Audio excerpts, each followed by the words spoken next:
আসসালামু আলাইকুম সুপ্রিয় শিক্ষার্থী, অনলাইন ক্লাসে তোমাদের সবাইকে স্বাগত। আশা করি তোমরা সবাই ভালো আছো, সুস্থ আছো। আমি নীলুফা ইয়াসমিন, প্রভাষক, ইসলামের ইতিহাস ও সংস্কৃতি, ছাগলনাইয়া মহিলা কলেজ, ফেনী। আজকে আমি তোমাদের সামনে আলোচনা করব ইসলামের ইতিহাস ও সংস্কৃতির প্রথম পত্রের প্রথম অধ্যায়ে আছে প্রাক ইসলামী আরব। তো এই অধ্যায় থেকে আমি প্রিভিয়াস লেকচারে সুমেরীয় সভ্যতা, মিশরীয় সভ্যতা ও হিব্রু সভ্যতা সম্পর্কে আলোচনা করেছি। আজকে আমি তোমাদের সামনে নতুন একটা টপিক নিয়ে আলোচনা করব। তো তোমরা দেখো যে আজকের পাঠ আইয়ামে জাহেলিয়া। আইয়ামে জাহেলিয়া বলতে কি বোঝায়? সাধারণত আইয়ামে জাহেলিয়া বলতে মহানবী হজরত মুহাম্মদ সাল্লাল্লাহু আলাইহি সাল্লামের ইসলাম প্রচারের পূর্বের সময়কে বোঝায়। তো আইয়াম আরবি শব্দ, এর অর্থ যুগ, সময়, কাল প্রভৃতি। আর জাহেলিয়া অর্থ অজ্ঞতা, তমসা, বর্বরতা বা কুসংস্কার। সুতরাং আইয়ামে জাহেলিয়া অর্থ হচ্ছে অজ্ঞতার যুগ বা তমসার যুগ। তাহলে আমরা কি বুঝতে পারলাম? বুঝতে পারলাম যে আইয়ামে জাহেলিয়া এই দুইটি শব্দ একত্রিত হয়ে বুঝিয়েছে যে অন্ধকার যুগ বা তমসার যুগ বা অজ্ঞতার যুগ। তো এবার আসো দেখি যে আইয়ামে জাহেলিয়া বলতে বোঝায় ওই সময় আরবে কোনো কৃষ্টি, ধর্মগ্রন্থ বা সূক্ষ্ম কোনো ধর্মীয় অনুভূতি বা চেতনা ছিল না। এ সম্পর্কে ঐতিহাসিক পি.কে. হিট্টি বলেন, আইয়ামে জাহেলিয়া শব্দটি অজ্ঞতা বা বর্বরতাকে বোঝায়, কিন্তু বাস্তবে এই শব্দটি বলতে ওই সময়কে বোঝায় যে সময়ে আরবে কোনো বিধিবিধান ছিল না, মানে কোনো অনুপ্রাণিত ধর্মপ্রচারক, প্রত্যাদেশ হতে আসা কোনো ধর্মগ্রন্থ। এছাড়াও আরেকজন ঐতিহাসিক ওয়েল হাইসেন বলেন, মানে জাহেলিয়া যুগে আরবদের সম্পর্কে বলেন, আরবদের ধর্মীয় ও রাজনৈতিক অবস্থা আদিম অবস্থায় ছিল। আরবের ধর্মীয় ও রাজনৈতিক জীবন আদিম অবস্থায় ছিল। সুস্থ, সুন্দর ও সুশৃঙ্খল জীবন সম্পর্কে তারা একেবারেই অজ্ঞ ছিল। তাদের ধর্ম ও রাজনৈতিক অবস্থা অধঃপতনের সর্বনিম্ন পর্যায়ে পৌঁছেছিল। তো বিভিন্ন ঐতিহাসিক এভাবে আইয়ামে জাহেলিয়া সম্পর্কে বিভিন্ন মন্তব্য করেছে। এছাড়াও ঐতিহাসিক পি.কে. হিট্টি আরও বলেন যে আইয়ামে জাহেলিয়া সংজ্ঞাটি শুধু আরব উপদ্বীপের ক্ষেত্রে প্রযোজ্য হতে পারে না, কেননা ওই সময় দক্ষিণ আরব শিক্ষিত ও সংস্কৃতি সম্পন্ন একটি সমাজের প্রতিনিধিত্ব করেছিল। তো এতক্ষণ আমরা আইয়ামে জাহেলিয়ার সংজ্ঞাটা বুঝে নিলাম। এবার আমরা বলবো আইয়ামে জাহেলিয়ার সময়কালকে, অর্থাৎ আইয়ামে জাহেলিয়ার কোন সময়টাকে বোঝায়। তো আইয়ামে জাহেলিয়া বলতে মানে যে সময়টাকে বোঝায়, এজন্য ঐতিহাসিকদের মধ্যে বিভিন্ন মতবিরোধ রয়েছে।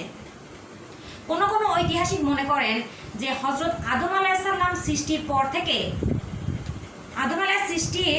পর থেকে ইসলামের আবির্ভাবের পূর্ববর্তী সময়কে আইয়ামে জাহেলিয়া বলা যেতে পারে।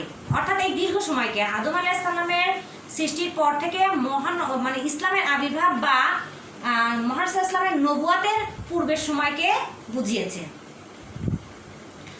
আবার একজন আরব ঐতিহাসিক বলেন যে হযরত ঈসা আলাইহিস সালামের তিরোধানের পরে এবং ইসলামের আবির্ভাবের পূর্ববর্তী সময়কে আয়ামে জাহেলিয়া বলা হয়েছে। তো এরকম বিভিন্ন ঐতিহাসিক বিভিন্ন মত প্রদর্শন করেছেন। তো এভাবে একজন ইউরোপীয় ঐতিহাসিক বলেন যে নিকলসন বলেন যে ইসলামের আবির্ভাবের পূর্ববর্তী 1 শতাব্দীর সময়কে আয়ামে জাহেলিয়া বলে উল্লেখ করেন। তো আমরা একজন ইউরোপীয় ঐতিহাসিকের মতামত দেখলাম। তো এখানে সব ঐতিহাসিকের মতামত গ্রহণযোগ্য তেমন গ্রহণযোগ্য না হলেও হিট্টি ও নিকলসনের মতামত অধিকতর গ্রহণযোগ্য, এবং নিকলসনের মতামতকে হিট্টি নিজেও সমর্থন করেছেন।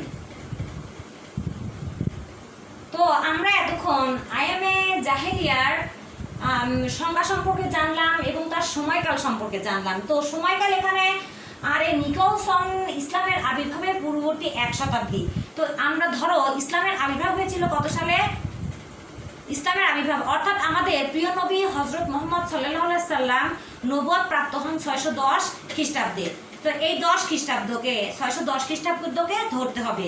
তাহলে নিকলসনের মতামত অনুযায়ী যে 1 শতাব্দী পূর্বে, তাহলে 610-এর আগে হচ্ছে 1 শতাব্দী হবে 510 খ্রিস্টাব্দ। তো এতক্ষণ আমরা এই সময়কাল সম্পর্কে বললাম। তো এবার আসো আমরা প্রাক ইসলামী আরবের রাজনৈতিক, ধর্মীয়, অর্থনৈতিক, সাংস্কৃতিক অবস্থা সম্পর্কে আলোচনা করব। তো আমরা প্রথমে প্রাক ইসলামী আরবের রাজনৈতিক অবস্থা সম্পর্কে আলোচনা করব। প্রাক ইসলামী আরবের রাজনৈতিক অবস্থা অত্যন্ত শোচনীয় ও নৈরাশ্যজনক ছিল। শহরের স্থায়ী বাসিন্দাদের রাজনৈতিক অবস্থা কিছুটা ভালো হলেও ওই বেদুইন যাযাবরদের রাজনৈতিক অবস্থা ছিল মানে একেবারেই নিম্ন পর্যায়ে, বা তাদের রাজনৈতিক অবস্থা সুখময় ছিল না। তো প্রাক ইসলামী আরবের রাজনৈতিক অবস্থার মধ্যে আমরা প্রথম পয়েন্ট দেখব গোত্রীয় শাসন ব্যবস্থা। তো গোত্রীয় শাসন ব্যবস্থায় প্রাক ইসলামী আরবে যেহেতু কোনো কেন্দ্রীয় শাসন ব্যবস্থা ছিল না, এজন্য আরবেরা কয়েকটি গোত্রে বিভক্ত হয়ে যায় এবং তাদের মধ্যে গোত্রীয় শাসন ব্যবস্থা চালু হয়। এসব গোত্রের মধ্যে বনু বকর ও বনু তাগলিব প্রভৃতি। তো ভূপ্রকৃতির তারতম্যের কারণে আরবের অধিবাসীকে প্রধানত 2 ভাগে ভাগ করা যায়। এক শহরের স্থায়ী বাসিন্দা, আর একটা হচ্ছে বেদুইন মরুবাসী, বেদুইন যাযাবর। যদিও শহরবাসীর রাজনৈতিক অবস্থা মোটামুটি ভালো ছিল, কিন্তু বেদুইন যাযাবরদের রাজনৈতিক অবস্থা ছিল অরাজকতাপূর্ণ। তো আমরা এতক্ষণ গোত্রীয় শাসন ব্যবস্থা সম্পর্কে বললাম। এবার বলবো গোত্রীয় প্রীতি সম্পর্কে।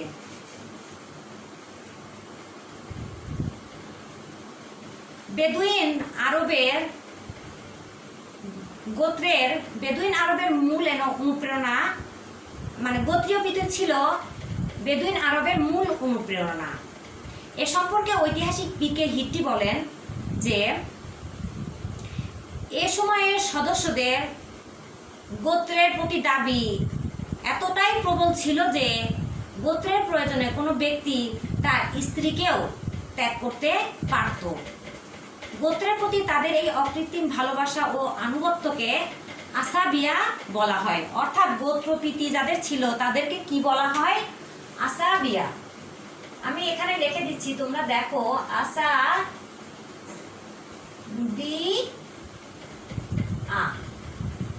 আসাবিয়া বলা হয়। এটা গেল গোত্রপ্রীতি। এরপরে দেখব পরের পয়েন্ট হচ্ছে গোত্রীয় সংঘাত। প্রাক ইসলামী আরবে পানির নহর, তৃণভূমি, ঘোড়াদৌড় প্রতিযোগিতা সহ তুচ্ছ সামান্য বিষয়কে কেন্দ্র করে এক গোত্রের সঙ্গে অন্য গোত্রের রক্তক্ষয়ী যুদ্ধ হতো। ওই সময়ে ঘোড়াকে প্রহার করা নিয়ে বনু বকর ও বনু তাগলিব গোত্রের মধ্যে বাসুসের যুদ্ধ সংঘটিত হয়েছিল, আর এই যুদ্ধ চলেছিল দীর্ঘ 40 বছর ধরে। এছাড়াও ওই সময়ে বুয়াসের যুদ্ধ, হারবুল ফিজ্জার যুদ্ধ ছিল উল্লেখযোগ্য। তো এছাড়াও ওই সময়ে ঐতিহাসিক এডওয়ার্ড গিবনের মতে 1700টির মতো যুদ্ধ পরিচালিত হয়েছিল। তো এতক্ষণ আমরা জানলাম গোত্রীয় সংঘাত। এরপরে দেখব গোত্রীয় জোট। ইসলাম পূর্ব আরবে অর্থাৎ ইসলামের আবির্ভাবের পূর্বে মক্কার নেতৃত্বে গোত্রীয় জোট গড়ে উঠেছিল। আরবের একজন ঐতিহাসিক বালাজুরির মতে যে মিশর, ইয়েমেন, আম্মান প্রভৃতি দেশের সাথে শান্তি চুক্তির মাধ্যমে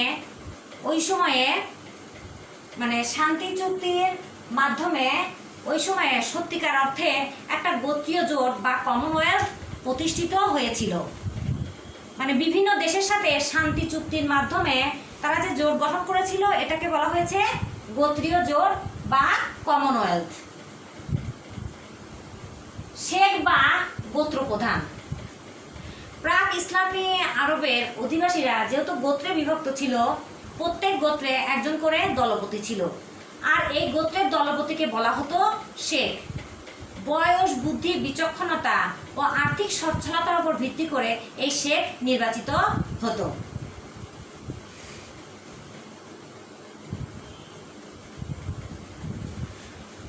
তো এই শেখ নির্বাচিত হতো, তবে এই শেখ নির্বাচিত হওয়ার পর এই শেখের কোনো মেয়াদকাল ছিল না।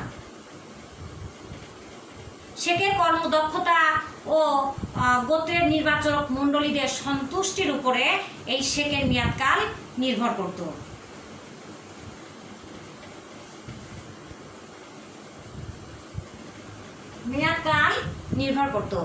তো রাষ্ট্রীয় যে কোনো যুদ্ধ, চুক্তি বা ব্যবসায়িক যোগাযোগের ক্ষেত্রে এই শেখের সিদ্ধান্তই চূড়ান্ত ছিল।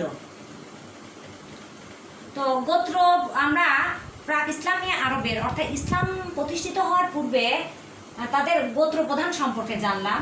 এরপরে জানব আল মালা বা মন্ত্রণা সভা। প্রাক ইসলামী আরবে একটি রাজনৈতিক সংগঠন বা মন্ত্রণা সভা গঠিত হয়েছিল। এই মন্ত্রণা সভা গঠিত হয়েছিল শান্তি শৃঙ্খলা বজায় রাখা, গোত্রীয় ভারসাম্য বজায় রাখা ও সম্প্রীতি ও সদ্ভাব প্রতিষ্ঠা করা এই গোত্রের কাজ ছিল। তবে এই গোত্রের এই মন্ত্রণা সভার নির্বাহী কোনো ক্ষমতা ছিল না, তাদের কাজ ছিল শুধু পরামর্শ প্রদান করা। এছাড়াও যে কক্ষে এই পরিষদ বসত সেই কক্ষের নাম ছিল দারুল নদওয়া। এখানে রাষ্ট্রের গোত্রের বিভিন্ন সমস্যার সমাধান করা হতো। তো ওই সময়ে ওই সময়ে যে আল মালা বা মন্ত্রণা সভা যে দায়িত্বগুলো পালন করত, তাদের উল্লেখযোগ্য দায়িত্ব ছিল হচ্ছে রিফাদা। ক নাম্বার দেখবো আমরা রিফাদা বলতে ওই সময় তীর্থযাত্রীদের রসদ সরবরাহ করা। খ নাম্বার হচ্ছে শিকা বলতে ওই সময় তীর্থযাত্রীদের পানীয় সরবরাহ করা। গ নাম্বার আছে হিজাবা বলতে কাবাগৃহকে ঢেকে রাখার ব্যবস্থাকে বোঝায়। এরপরে আছে লিওয়া বলতে যুদ্ধের সময় পতাকা বহন করা। তো এতক্ষণ আমরা আল মালা বা মন্ত্রণা সভা সম্পর্কে দেখলাম। তো তোমাদের বেশিরভাগ দেখবে অনেক প্রশ্নে জ্ঞানমূলক আসে যে আল মালা কি। তো ওই ক্ষেত্রে যদি জ্ঞানমূলক প্রশ্ন আসে তাহলে তোমরা এক কথায় উত্তর দিতে পারবে যে আলমালা বলতে একটি রাজনৈতিক সংগঠন বা মন্ত্রণা সভাকে বোঝায়। এই প্রশ্নটা প্রায়ই আসে। এরপরের পয়েন্টে দেখব আমরা মক্কার পৌর সমিতি।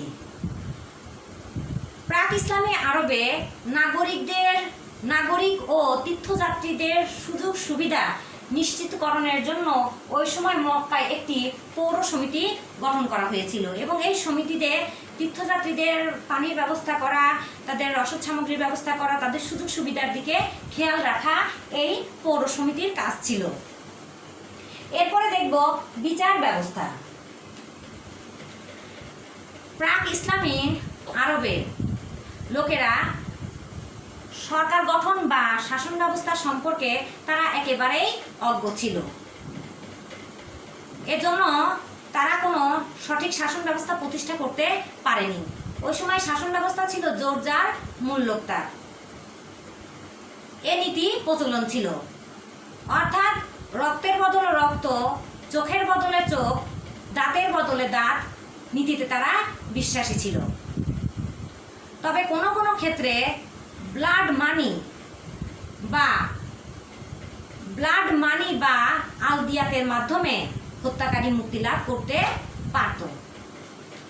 তো ওই সময় বিচার ব্যবস্থা তেমন কঠোর ছিল না, বা তাদের বিচার ব্যবস্থা ছিল একেবারেই, বিচার ব্যবস্থার ক্ষেত্রে তারা ছিল একেবারেই অজ্ঞ।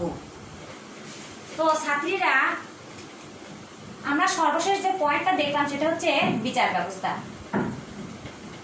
তো এতক্ষণ আমরা আইয়ামে জাহিলিয়ার সংজ্ঞা বললাম, আইয়ামে জাহিলিয়ার সময়কাল বললাম, এরপর বললাম প্রাক ইসলামী আরবের রাজনৈতিক অবস্থা।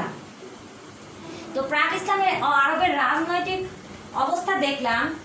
এরপরে আছে যে পয়েন্টগুলো, গোত্রপ্রীতি, গোত্রীয় সংঘাত, গোত্রীয় জোট, শেখ বা গোত্র প্রধান, আল মালা বা মন্ত্রণা সভা, মক্কার পৌর সমিতি, বিচার ব্যবস্থা। তো রাজনৈতিক ক্ষেত্রের উপর যদি কোনো উদ্দীপক আসে তাহলে তোমরা এটা পুরোপুরি পড়লে ইনশাল্লাহ তোমরা বুঝতে পারবে। তো তোমরা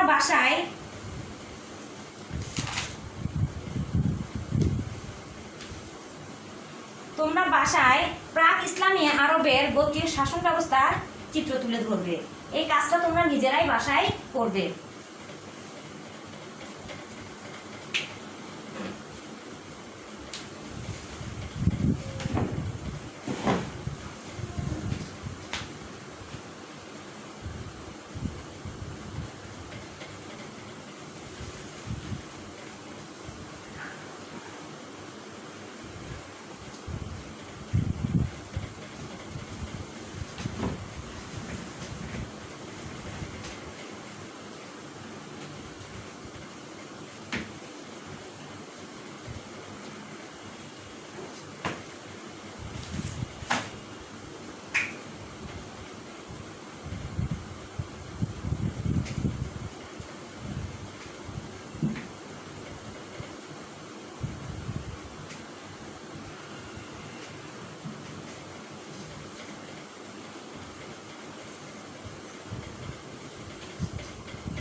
তোমরা দেখো যে প্রাক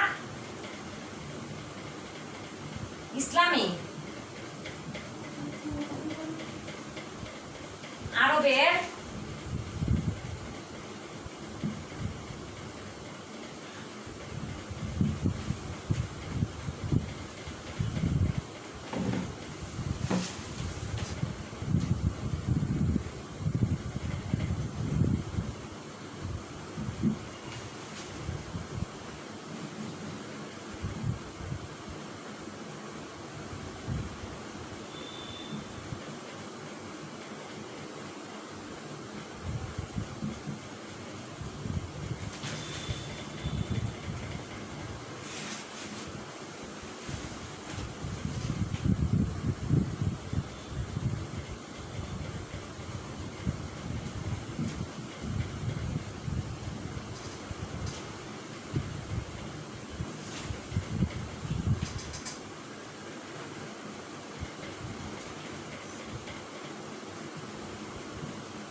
ছাত্রীরা